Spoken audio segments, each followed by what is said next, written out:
رابعہ بصری رحمت اللہ علیہا اپنے خامن سے فرماتی رات کو غسل کر کے کپڑے پہن کے خوشبو لگا کہ آپ کو میری ضرورت ہے.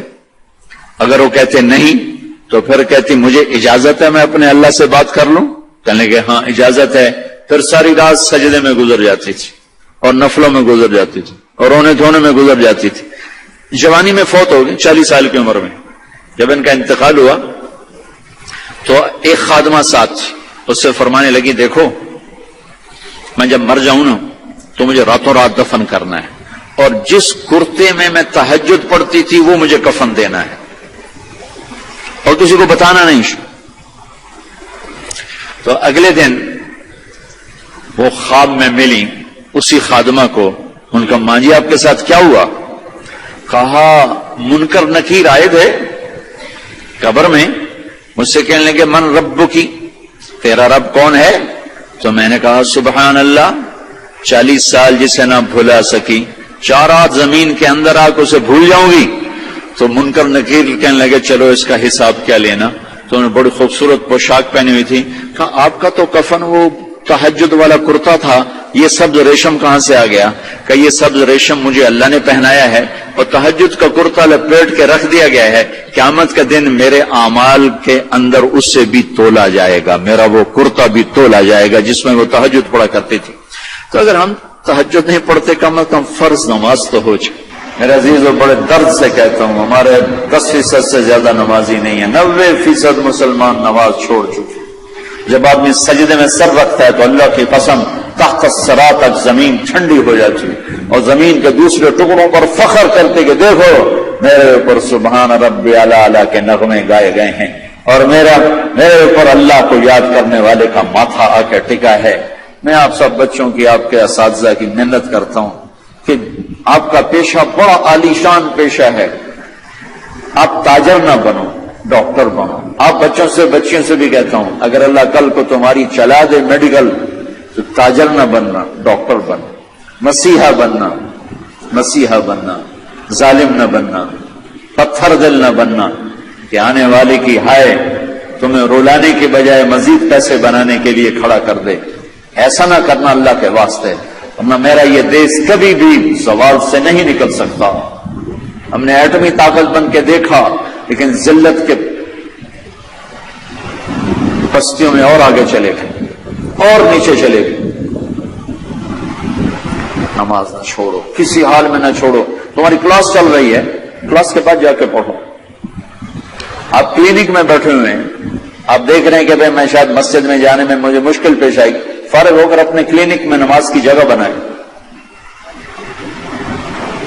اللہ کے سامنے سب رکھنا. آپ گھر میں ہیں نماز. عبد اللطیف صاحب بڑے اللہ والے تھے, ہم ان کے پاس بیٹھے ہوئے تھے. 2 آدمی آ گئے تو ایک نے آ کر, یہ کوئی 30-40 سال پرانی بات ہے لیکن مجھے یاد اس طرح رہ گئی کہ اس کا ایکشن, اس کی دعا, ان بزرگوں کا جواب وہ ایسا عجیب سا تھا کہ وہ آج تک نقشہ میرے ذہن میں فکس ہو گیا. ان کی داڑھی تھی چھوٹی, سر پہ ٹوپی تھی خاکی رنگ کی اور بڑا چشمہ تھا, یوں ایسے کر کے چوڑا چشمہ تھا. آ کر کہنے لگے حضرت جی دعا کرو اللہ رزق حلال دے تے بہتا سارا دے, یوں ہاتھ پھیلائے اللہ تعالیٰ رزق حلال دے بہتا سارا دے. انہوں نے بڑے پولے منہ سے کہا حلال تھا تھوڑا ہی لبو. وہ ایسے انہوں نے بے ساختہ حلال تھا تھوڑا ہی لبو. وہ میرے اندر راسخ ہو گئی یہ بات. ڈاکٹر ہو, تاجر ہو, وکیل ہو, انجینئر ہو, زمیندار ہو, کاشتکار ہو, صنعتکار ہو, حلال حرام کے مقابلے میں تھوڑا رہے گا اور شیطان دکھاتا رہے گا دیکھو دیکھو دیکھو بڑی زبردست ہے. نہیں, روکنا ہے کہ ایک دن اللہ کے سامنے بھی کھڑے ہونا ہے. اگر یہ مریض کل کو قیامت کے دن زاہد کا گریبان پکڑ کے کھڑے ہو گیا, یا اللہ میری تو 5 روپے کی دوائی سے بھی کام چل سکتا تھا, اس نے 100 روپے کی گولی لے کر دی, تو پوچھ اس سے, تو کیا جواب دو گے اس نے؟ اگرچہ یہ ایسا نہیں کرتا مجھے پتا ہے اس لیے میں نے اس کا نام لیا ہے, تو کیا جواب دے گا وہ؟ تو دوسری بتائی کلو من الطیبات, حلال کھانا ہے حرام نہیں کھانا. پھر تیسرا کھانے کا اصول بتایا کلو واشربوا ولا تسرفوا, کھاؤ بھی صحیح پیو بھی صحیح پر پیٹ بھر کے نہ کھانا ورنہ بیماریوں کا شکار ہوتے رہو. تو نا کھانا گوشت روٹی چاول سیڑھی تباہی پھیر دی. تو کم از کم اب ڈاکٹر تو اچھا نمونہ پیش کرو. تو پہلا اصول بتایا ہے انسان اچھا کامل نمونہ کب بنتا ہے؟ صحت اچھی. صحت اچھی کیسے ہوتی ہے؟ غذا صحیح. غذا زیتون کڑوا ہوتا ہے، انجیر میٹھی ہوتی ہے. تو ایک بدو نے یہ آیت سنی، کہنے لگا یار یہ اللہ تعالیٰ قسم اٹھا رہا ہے، انجیر کی قسم زیتون کی قسم، یہ کوئی بڑی مزدار چیز ہوں کہ میں کھاتا ہوں. تو اس نے انجیر کھائی، انجیر تو واقعی مزدار ہوتی ہے. کہنے لگا بھائی واقعی اللہ نے صحیح قسم اٹھائی ہے. تو زیتون کھایا، زیتون کڑوا ہوتا ہے. تو کہنے لگا لگتا ہے اللہ تعالیٰ نے چکھے بغیر ہی قسم اٹھا دی ہے اس کی. والتین والزیتون. تو میں آپ سب سے، بچوں سے، بچیوں سے، ڈاکٹروں سے کہتا ہوں اپنی غذاؤں کو، بیکری سے باہر آؤ، بیکریوں سے نکلو، بسکٹوں سے، پیسٹریوں سے، کیک سے، سموسے، پکوڑے. اپنے نبی کا چارٹ پڑھو، میرے نبی کیسے کھاتے تھے، کیا کھاتے تھے. کم از کم اس سے راستہ مل جائے گا. وہ غذائیں تو ہم نہیں کھا سکتے لیکن کم از کم ہمیں راستہ تو ملے. کبھی آپ نے بھنا ہوا گوشت زندگی بھر نہیں کھایا. بھنا ہوا گوشت ہماری کڑھائیوں سے سارا بازار بھرا پڑا ہے. زندگی بھر بھنا ہوا گوشت نہیں کھایا، اور گوشت کھایا تو صرف گوشت ہی کھایا. اور آپ کو گوشت میں بکری کی دستی پسند تھی. اگلا حصہ گردن کا گوشت پسند تھا، دستی کا گوشت پسند تھا. عبید رضی اللہ تعالیٰ عنہ باورچی تھے، وہ دیگ چڑھائے ہوئے کھڑے تھے. تو آپ نے کہا عبید مجھے دستی پکڑانا. عربوں میں بوٹیاں نہیں بناتے تھے، پورا حصہ ڈالتے تھے. تو انہوں نے ایسے ڈوئی ڈالی اور دستی نکال کے آپ کو پیش کی. آپ نے دونوں ہاتھوں سے پکڑ کر ساری کو ایسے نوچ نوچ کے کھایا، یوں پھینک دی. کہا عبید دستی پکڑانا.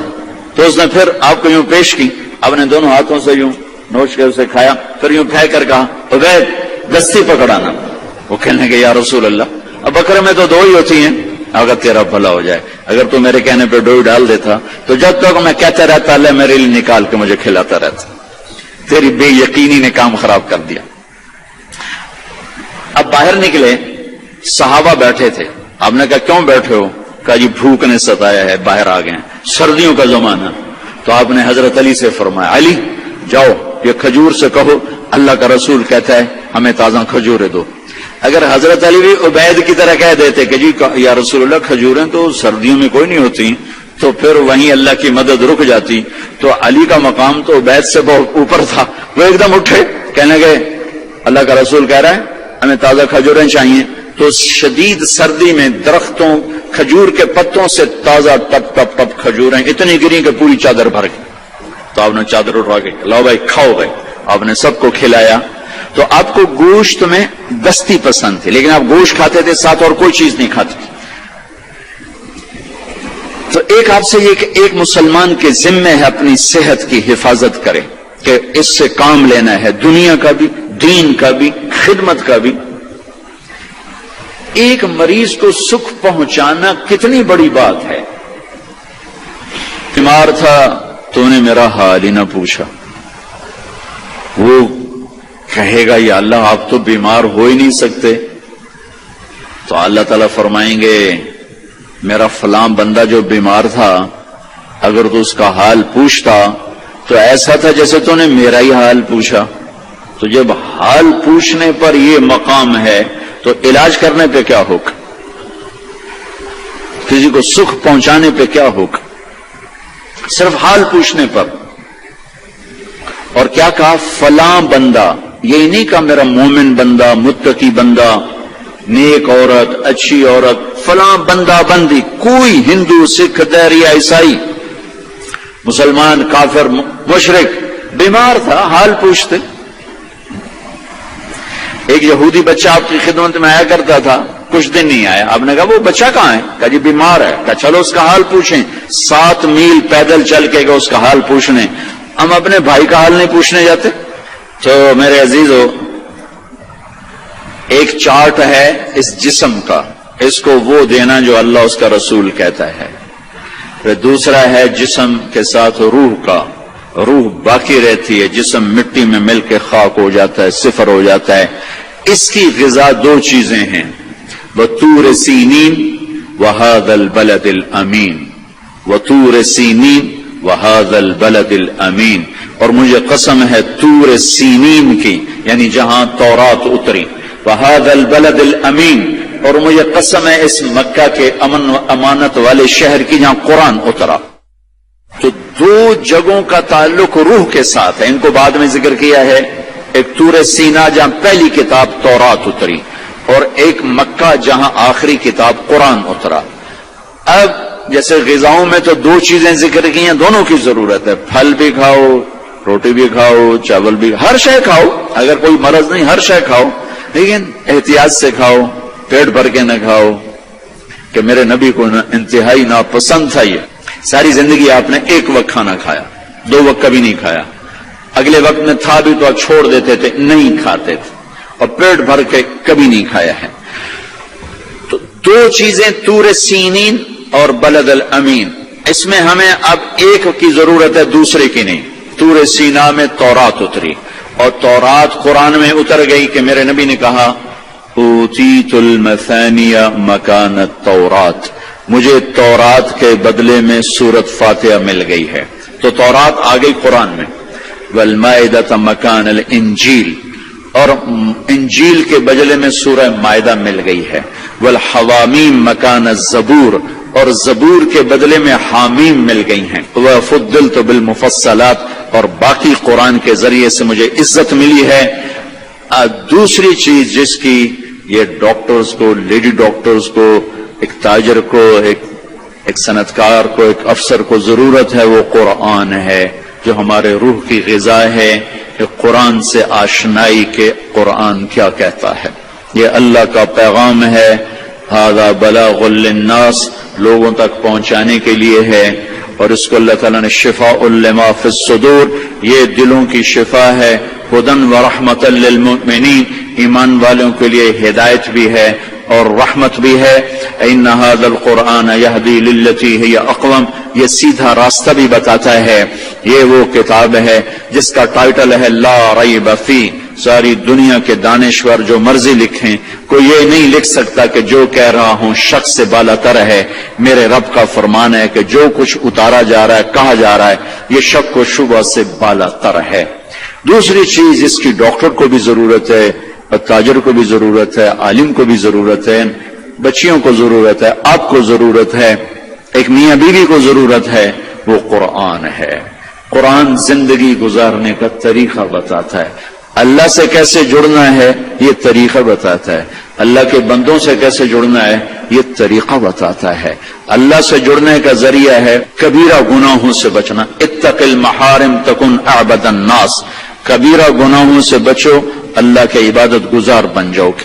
اللہ سے جڑنے کا ذریعہ ہے اس کی بندگی اور اطاعت، اور اس کے فرائض کا ادا کرنا۔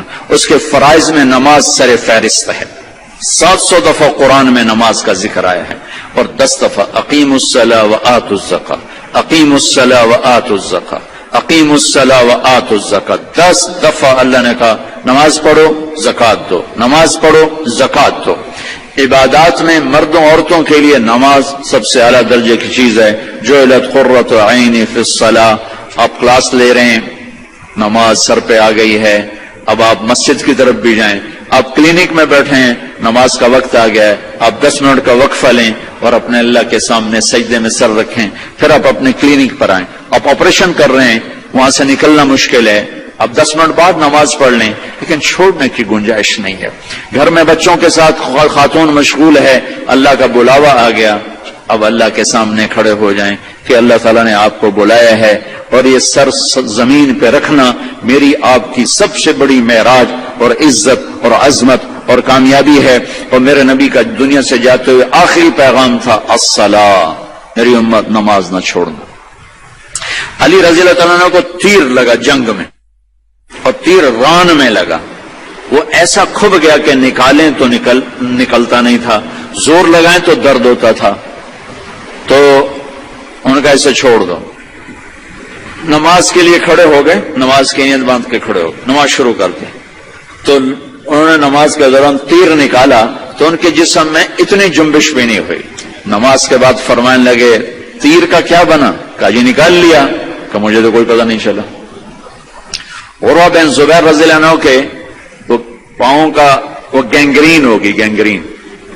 تو وہ ڈاکٹروں نے کہا جی اب یہ کاٹنا پڑے گا، نہیں کاٹا تو آگے اوپر جائے گا سارا. ان کا ٹھیک ہے کاٹ دو. کہا پھر آپ شراب پی لیں تاکہ آپ بے ہوش ہو جائیں، پھر ہم کاٹ دیں. فرمانے لگے کہ شراب اور ایمان ایک پیٹ میں جمع نہیں ہو سکتے. جس پیٹ میں شراب جاتی اس سے ایمان نکل جاتا. تو فرمایا میں ایسا کرتا ہوں، میں نماز شروع کرتا ہوں تم میرا پاؤں کاٹ دینا. تو بیٹھے اور ایک پاؤں ایسے پھیلا دیا اور نماز کی نیت باندھ کے بیٹھ گئے. تو انہوں نے نماز کے دوران ان کا پاؤں کاٹا، اس کی پٹی کی، اور ان کا جسم اتنا بھی نہیں ہلا، اتنا. سلام پھیرنے کے بعد کہنے لگے پاؤں کاٹ دیا؟ کہنے لگے جی کاٹ دیا. کہ مجھے تو پتہ نہیں چلا. کہ مجھے دکھاؤ کدھر ہے؟ ان کا یہ ہے. تو اپنے پاؤں کو پکڑا اور یوں، اے اللہ تو گواہ ہے میرا یہ پاؤں کبھی تیری نافرمانی میں ایک دفعہ بھی نہیں اٹھا، ایک قدم بھی اس پاؤں سے میں تیری نافرمانی میں نہیں چلا.